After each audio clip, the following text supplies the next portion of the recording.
I have to say that watching Silva coming forward to Uriah Hall like this and getting clocked on Saturday night was a little bit sad. For those of you that have been following the sport for a while, this guy was the legend of an era.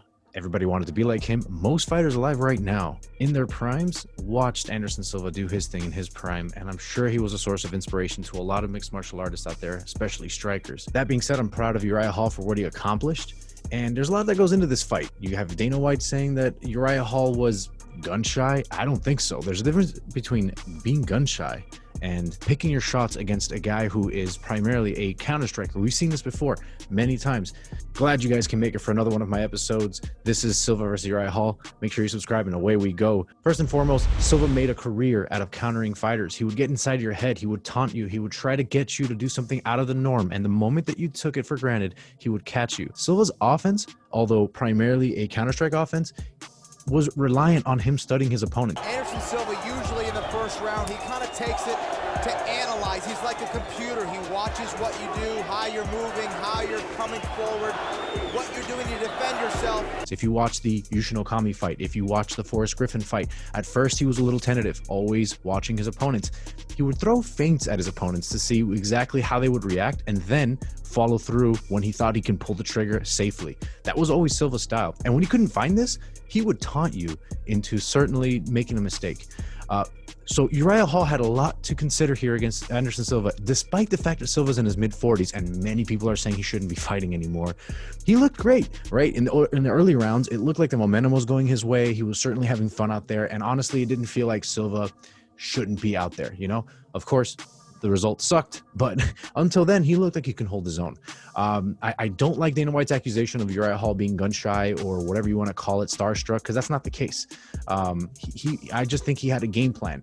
And what's really interesting about this one is that there was mention of Uriah Hall having mental coaches who basically were there to ensure that Uriah Hall's mindset was right. Hey, you're going to be starstruck. This is your idol. This is somebody who you've looked up to for a long time. And now you're going out there to actually have to inflict your game plan on him and probably drop him. So that takes a little bit of counseling. And I'm glad that Uriah Hall was able to get the finish he did, because it shows that he wasn't exactly gun shy. But let's break him down.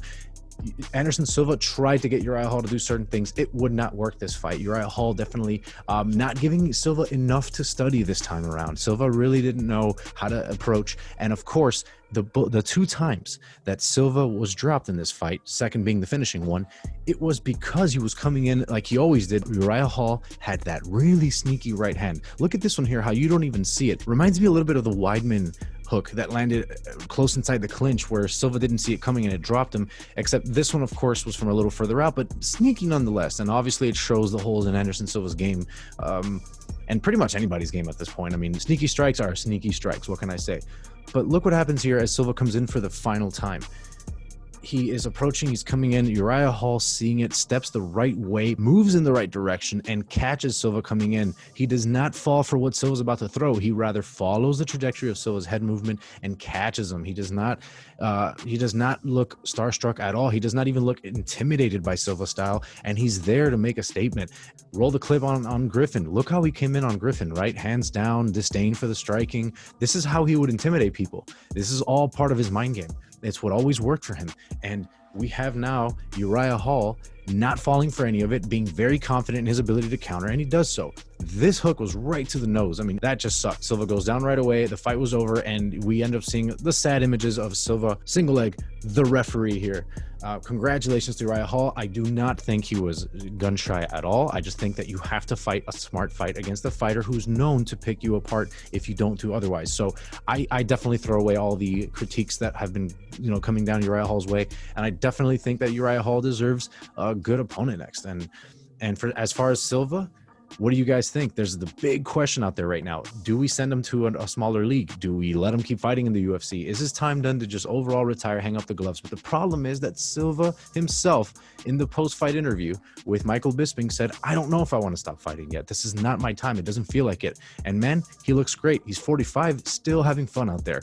Let me know what you guys think. Made for Fighting, we are here. And of course, we keep appreciating all the new subscribers. And for those who have been here since the beginning, thank you so much, guys. We look forward to bringing you more content. There's much more to talk about. See you on the next one.